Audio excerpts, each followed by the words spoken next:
udruga oboljelih od dijabetesa. Žale se da postoji namjera, štoviše da je već donesena odluka odgovornih tijela da se ključni lijek za dijabetes, inzulin, premjesti sa liste osnovnih na listu dopunskih lijekova.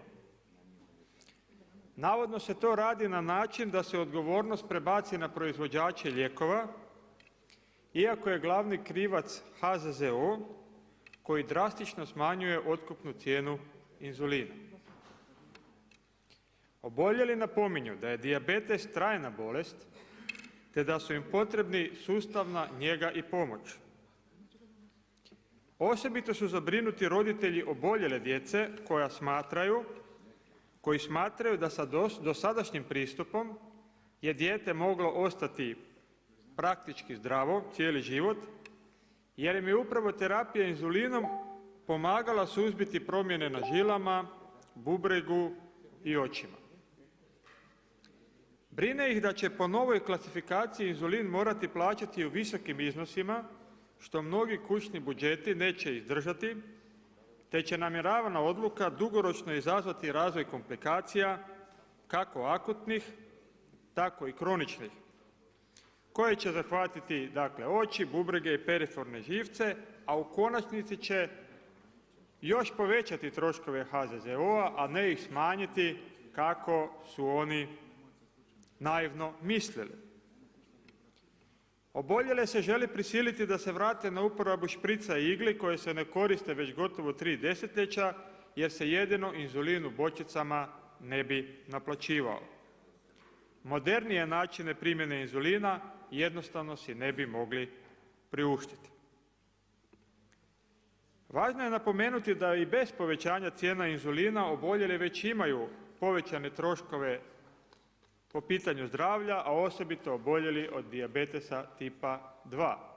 Oni moraju uzimati brojne tablete, nadomjeske prehrani i slično, a na ovaj način bi njihovi troškovi bili višestruko uvećani. Hrvatska je do sada bila zemlja koja je po zdravstvenom pitanju bila uređena prilično solidarno i ravnopravno za sve segmente stanovništva i bolesnika, a pogotovo za one kojima lijek znači život. Ovo je po prvi puta u povijesti zdravstva da se donosi takva nerazumna odluka, a ta je da se osobama koje ne mogu preživjeti bez lijeka, lijek želi naplatiti. Iz ovakvog postupanja jasno je da se zbog lošeg vođenja resora zdravstva i nedostatka rješenja postupno prelazi na amerikanizaciju, odnosno ulazimo u sustav u kojemu zdrav može biti i preživjeti samo onaj tko za to ima novaca. Za sve ostale predviđena je neformalna eutanazija. Neizbježno moramo postaviti pitanje jesu li ovo uspjesi ministra Kujundžića i bivšega ministra zdravstva Nakića koji sjedi u upravnom vijeću HZZO-a.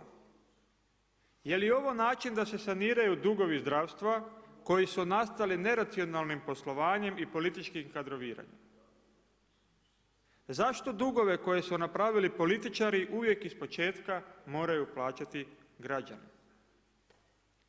300 000 oboljelih od dijabetesa moli nadležna tijela da preispitaju način donošenja i posljedice ove odluke, tim prije jer u njezinom donošenju nije sudjelovao niti jedan jedini dijabetolog. Inzulini u slučaju dijabetičara znače isto što i za zdravog čovjeka zrak i voda, odnosno bez njega ne mogu preživjeti.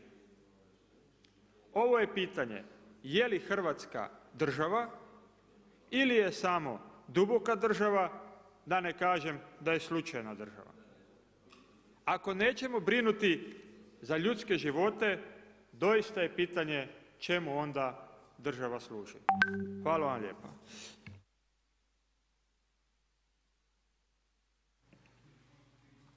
Ispred kluba, u ime kluba. Hvala lijepo, predsjedavajući, uvažene kolegice i kolege. Evo cijeli dan raspravljamo o inspektoratu Sabor će donijeti odluke, međutim činjenica je da Sabor donosi brojne odluke, imaju neke koje su loše, a ima jedna